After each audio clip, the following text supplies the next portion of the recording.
Hey guys, how's it going? It's Talomic here with DNB Academy, and today I want to take a quick look at mixdowns. We're going to look sort of broadly and at quite a kind of fundamental level as to what we should be looking for when we start mixing down our tunes. So I've got a few elements here. I've stemmed these out from a tune. This should kind of cover, if you're doing liquid anyway, the core elements that you'll be looking at when you come to do your own mixdowns. Some of this will be taste based, but it's something that should be kind of generally applicable. So just set that BPM as well. Okay, so going from top to bottom here, these aren't in any real particular order. I mean, they're in alphabetical order as I drag them in. So atmospheres, drums, mid and sub basses, piano and a lead. Bounced out from a remix that I'm doing. There is, in the actual remix, there's a vocal as well, and so that would change the way that you approach it, but the techniques that I'll show you here will be applicable to anything you're working with vocal as well. These all have their, what I refer to as creative effects applied. So for example, this lead here has a bunch of sort of reverb and delay, the piano the same. It's got all of its sort of long tail reverb on it. The basses have the sidechain applied.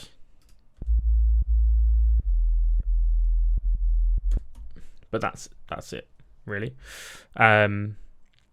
One thing that is also worth noting is that sometimes when I'm doing a mixdown, particularly if I'm struggling with a mixdown, I will bounce to group stems like this and then approach in a new project. Kind of gives you a fresh slate to work with. You can see everything a little bit better if there's any like transients or whatever in your drums that are stacked and jumping out. If there's any weird artifacts going on, you can see that as well. And there's a few different...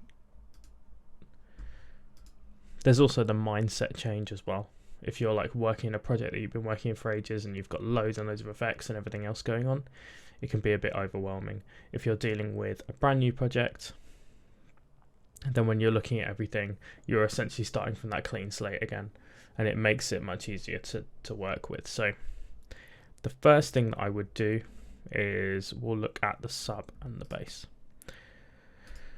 So if we open up a Spectrum, I'll actually throw that on the master for now, just so that we can see. So if I solo our mid bass, you can see that we're kind of going from around 400 hertz right down to sort of 20. We've got some sort of noisy level stuff going on in the sort of 2-3k range, but that doesn't really matter too much. Obviously, as it opens up as it goes out, we get a little bit more mid stuff, but generally speaking, it's quite closed in that area. If I then solo the sub, clean sine wave with a single kind of upper harmonic, which will be from the saturation that we've applied, as well as sort of all this noisier stuff at the top. But one thing now to note is that both of them are operating under 100 hertz. When we look at a mixdown, we want to make sure that every sound is living within its own space in the tune. This is like more of an issue in the lower frequencies. And the reason is that you've got more space, right? We've got less space. So if you're looking at this spectrum analyzer here, you've got 100 hertz, then 1000 hertz, then 10,000 hertz. You can see this is timesing by 10 every time in the same space. And the reason for this is to do with the way that sound works and the way that octaves work. So every time you go up one octave, and I'm talking sort of like if you go from A1 to A2 or A2 to A3, etc., etc., the frequency doubles of that note. So if we're playing an A at 440 hertz, the next A will be 880 hertz, the one above that 1720 hertz, etc., etc. And so you can see that as we go up, we're playing the same note, like jump. It's still a 12 semitone jump, right, going up that octave, but the frequencies get larger and larger in terms of the jumps that we're making. And so when we're looking at a spectrum analyzer, everything kind of gets a little bit squashed up at the top range, because the jump of an octave can be 5,000 hertz rather than like 50 hertz, for example. The way that kind of comes across in a mixdown is that you've got a lot more room to play with in those upper octaves, because the frequencies are just, we're talking in thousands rather than tens, right? And so in those lower frequencies, you really want to make sure that you've only got one element hitting in that lower space. There are different ways to do this. This is why we sidechain, right? So that your kick and your sub aren't fighting for that lower frequency space. And if you're unsure on sidechaining, I've got videos on that on this channel. But in this instance, we can't like sidechain the mid reese out the way of the sub, because they're playing at the same time consistently. Unless we high pass the sub and whatever for a transition, that's its own thing. We'll treat them as if they are constantly playing the same. And so now we need to approach this in the way that, like, okay, which instrument is going to take those lower frequencies? Do we high pass the sub and just have the mid bass, or do we high pass the mid bass to make room for the sub? And the answer is, in this case, very obvious. We're obviously going to high pass that mid bass to leave a nice clean sub in the low end. So we're just going to take an EQ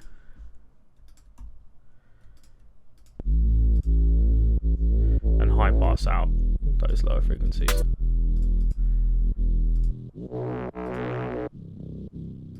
You're always going to end up with a little bit of something, but we're getting rid of a lot of that if you listen to the two of these.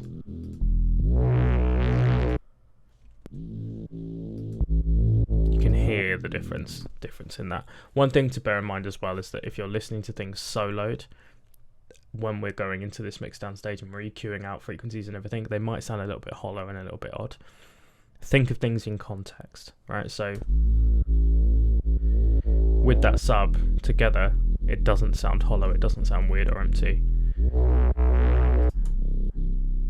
But if I listen to that mid reese on its own, it sounds like it's just lacking weight, right? But the two of them together really complement and really work. And there we go. So that's the principle that we're now going to be applying across the entire range. So next we'll look at the atmospheres and we'll kind of work our way down, and then I'll talk about prioritization. So the next one, we've got this atmosphere effects layer here.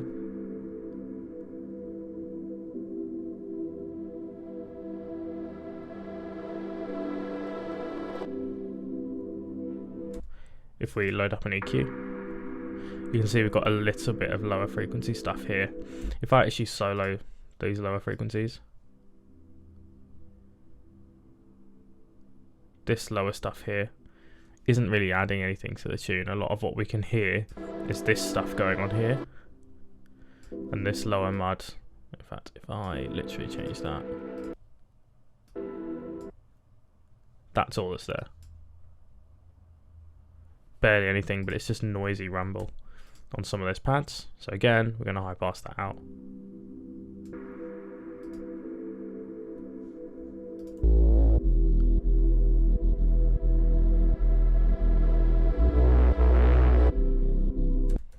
Bring in the drums as well. I don't tend to worry too much about the drums because the stuff that will be clashing will be generally the higher frequency stuff. So the three of these elements together now.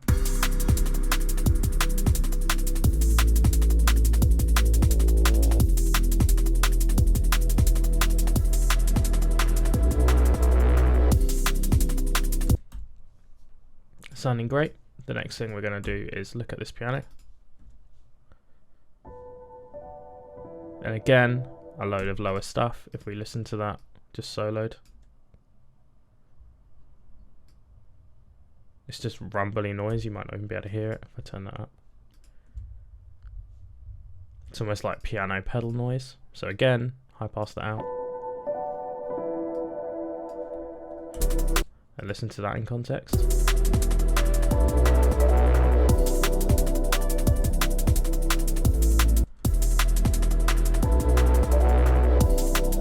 I'm going to bring that down in volume slightly as well. So there'll be something else that you're doing, but I'll come on to another way to think about this in a second.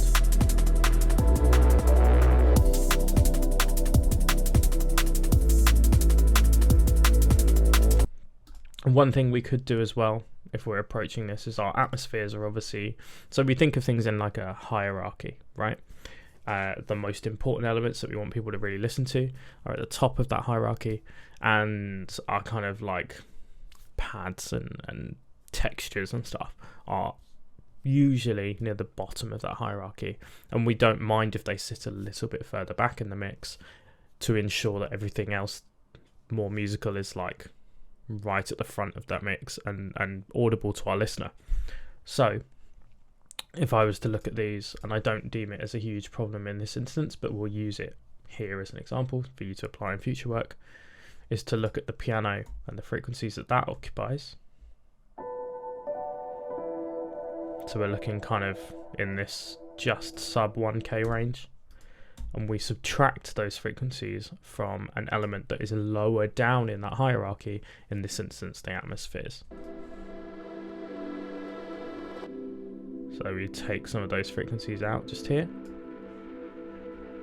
and we listen to how they sit together.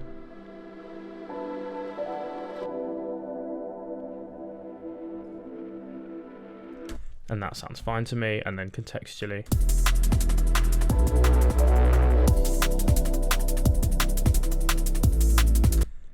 and then our final element, this little pluck lead here. Again, just for the final example, we've got the kind of sub-attack stuff on this lead under 100 Hertz. So I'm just going to high pass that. If you're ever not sure how high to high pass with something like this, we can look at what's called the fundamental frequency, which is this bottom note here. You can like see that those frequencies are where the bottom of each note is. So it's not the noisy stuff, it's like the tonal like center for all those notes. Just down here, and then up here is what we'd refer to as the harmonics. So I'll high pass up to just below where that fundamental frequency is. So that will remove any of the lower stuff.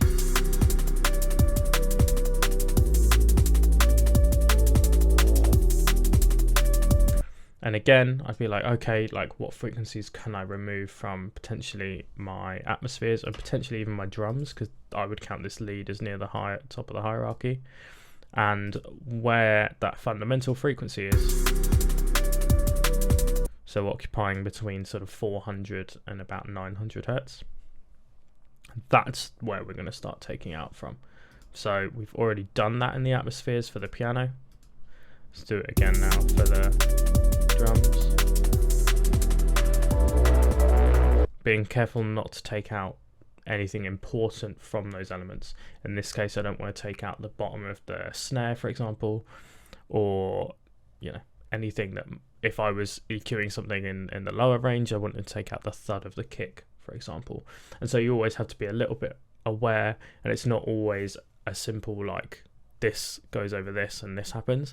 It will be, you'll have to make a decision as an artist as to which elements you want further forward, and how you go about doing that, and what sacrifices you'll make to your tune or your elements to allow that to happen, right?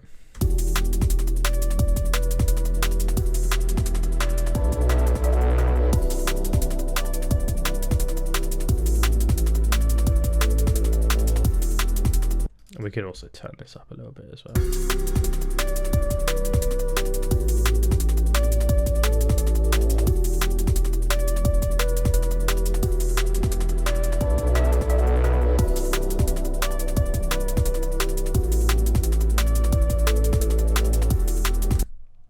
And there we go. Hopefully that made sense. As I said, this is like the simplest way to look at it, is when you've got some elements that kind of just sit in a really obvious way that makes sense. You may find in your tunes that it's not as cut and dry as this, but hopefully this video has explained it in a way that you can then sort of begin to apply it to more complex projects as you go. And the more you do this, the less thought you have to naturally apply to it. Like, it becomes second nature. You know what is going to happen. You don't have to sit there and contemplate how you're going to go about it. Hope that was helpful. Any questions, let us know, and I will see you in the next one.